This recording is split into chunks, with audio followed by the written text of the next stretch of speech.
Competitive ఎగ్జామ్కి సంబంధించి కొన్ని ఇంపార్టెంట్ ఇవన్నీ అంటే ఇది ప్రీవియస్ ఇయర్ పేపరే. Graphics that make programs and task easily accessible to the user in విండోస్లో మనం చేసే ప్రోగ్రామ్స్ని కానీ టాస్క్ అన్నిటిని కూడా మనకి ఈజీగా యాక్సెస్ చేయడానికి రీజన్ ఏంటి అనేది క్వశ్చన్. సో ఆప్షన్స్ ఇద్దాము. Graphic system, graphical user interface, user graphic system, next natural graphic system.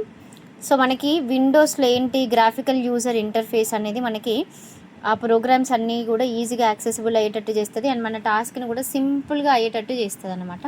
So దాని యూజర్ ఇంటర్ఫేస్ మనకి చాలా బాగా హెల్ప్ అవుతుంది. So the answer for this is graphical user interface. Next మనం విండోస్ ఓపెన్ చేసినప్పుడు ఇట్లా ఒక మైనస్, ఒక సింబల్ మైనస్, ఇట్లా క్రాస్ మార్క్ కనబడుతుంది, అవునా కదా? సో ఇప్పుడు క్వశ్చన్ అదే. The icon with minus symbol, minus sign in Windows is used to minimise the window, అవునా కదా? ఒకటేమో maximise, minimise, close. The hardware unit required to connect a home computer to an internet.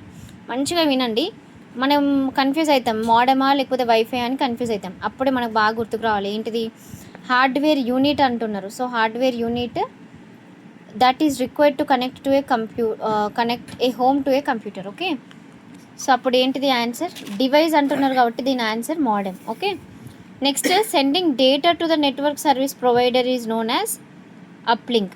Okay, ఈ నాలుగిటికి 4 డెఫినేషన్ల మీద క్వశ్చన్లు చూడండి, చాలా చాలా important. Uplink అంటే ఏంటి, డౌన్ లింక్ అంటే ఏంటి, డీమాడ్యులేషన్ అంటే ఏంటి, మాడ్యులేషన్ అంటే ఏంటి అనేది చూడండి. Next standard protocol used for internet surfing. Okay, మనం నార్మల్గా ఇంటర్నెట్ సెర్చ్ చేస్తూ ఉంటాం కదా, సెర్చ్ ఇంజిన్ యూజ్ చేసి. ఓకే, సో అందులో యూజ్ చేసే స్టాండర్డ్ ప్రోటోకాల్ అంటే ఏంటి అంటే TCP or IP, transmission control protocol. Next MS office ప్రోడక్ట్స్లో కంట్రోల్ ఎక్స్ దేనికి యూజ్ చేస్తారు? కంట్రోల్ ఎక్స్ అంటే అందరికీ తెలుసారే కట్ కదా అనేసి అనుకుంటాం. సో ఇక్కడ ఆప్షన్స్ చూడండి, కొన్నిసార్లు మనకు తెలిసి కూడా బిట్లు పెట్టలేకపోతూ ఉంటాం.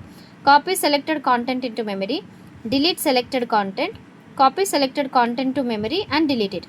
ఇప్పుడు మనం కంట్రోల్ ఎక్స్ ఈ సెల్లో కంట్రోల్ ఎక్స్ చేసినాం. ఓకే, చేసినప్పుడు ఇందులో నుండి అది డిలీట్ అయిపోతుంది. ఓకే, ఫస్ట్ డిలీట్ కాదు కదా, ఇది కాపీ అయిపోయి కాపీ టు క్లిప్ బోర్డ్ అని మనకు ఆప్షన్ వస్తుంది. ఓకే, క్లిప్ బోర్డ్లో సేవ్ అయి ఉంటుంది అంటే ఫస్ట్ అది ఏం చేస్తుంది, కాపీ చేస్తుంది. తర్వాత ఈ పర్టికులర్ సెల్ నుండి డిలీట్ చేసుకొని ఇంకెక్కడ కావాలో అక్కడ పేస్ట్ చేస్తాం, అవునా కదా?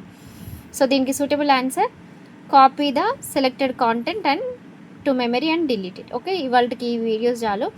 నెక్స్ట్ ఫర్దర్గా ఇట్లా రోజు కొన్ని బిట్స్ యూట్యూబ్లో అండ్ ఇన్స్టాగ్రామ్లో ఎక్స్ప్లెయిన్ చేస్తాను, చూడండి. ఈ కంటెంట్ నచ్చితే డెఫినెట్లీ సబ్స్క్రైబ్ చేసుకోండి.